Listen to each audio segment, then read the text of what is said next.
Hello everybody. So this is just a quick video showing you a simpler way to do annotations on PDFs.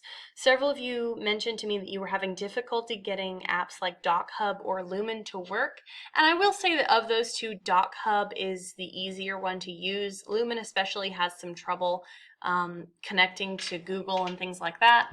But I'm going to show you a way that does not require any additional apps or programs. You just need Google Classroom and your internet connection.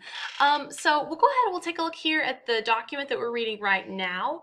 I've made a copy for each of you specifically so that you can annotate the document, but you don't actually have anything to turn in here. It's only set up as an assignment so that you each get your own copy of the PDF.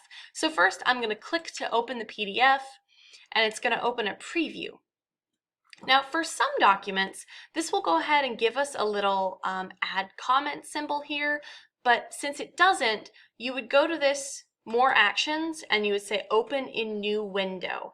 So I've already done that, so let's go ahead to where it's open in a new window. So now we see several options up at the top. Let's zoom in just a little bit, or I guess zoom in a lot, so that we can see the text. Now if we go up here, we see this speech bubble with a little plus symbol. We can say add comment, and that will, then it says highlight an area to comment on.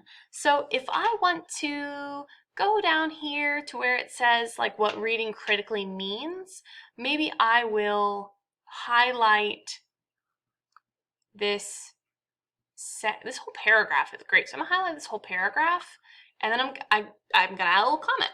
And even if this comment is just a period as like a placeholder, maybe you just want to highlight. If you just want to use this as a highlight, just put a period or just like a little something to yourself so that there's some kind of comment here, then hit comment, and now you can see that it's highlighted.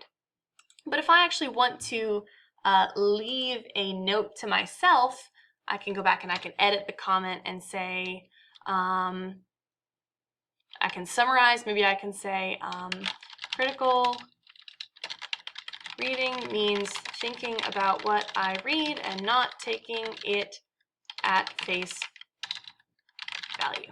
So I can even kind of annotate in that sense. I can actually leave notes to myself. And now, because I have set it up so that you each have your own copy of this, this will be in your Google Drive. Now that you've made an edit to it, you've left a comment, so you should be able to access it in Google Drive. Now I'm going to go ahead and delete this comment just because I don't know if I'm working with some kind of master copy or not. I don't think so. But that's how you use the Google Drive preview option to annotate for yourself. You literally just open the document and start adding comments. And then, just to be on the safe side, once you have annotated, you will want to go ahead and come back to the original kind of quote-unquote assignment and turn it in, just so that a version with your comments is saved. Now remember that nobody except for me can see that. And I'm not going to be nosy and look at your personal annotations on all of the work. If I ask to see your annotations, I'll ask you ahead of time, like I did with Superman and me. It's just that making sure that you turn that annotated document in is a great way to make sure that your comments get saved for your personal use as well. So if you have any questions, please let me know. I am here, there, and yonder. This video is hopefully going to help you in your online endeavors. That's all for now.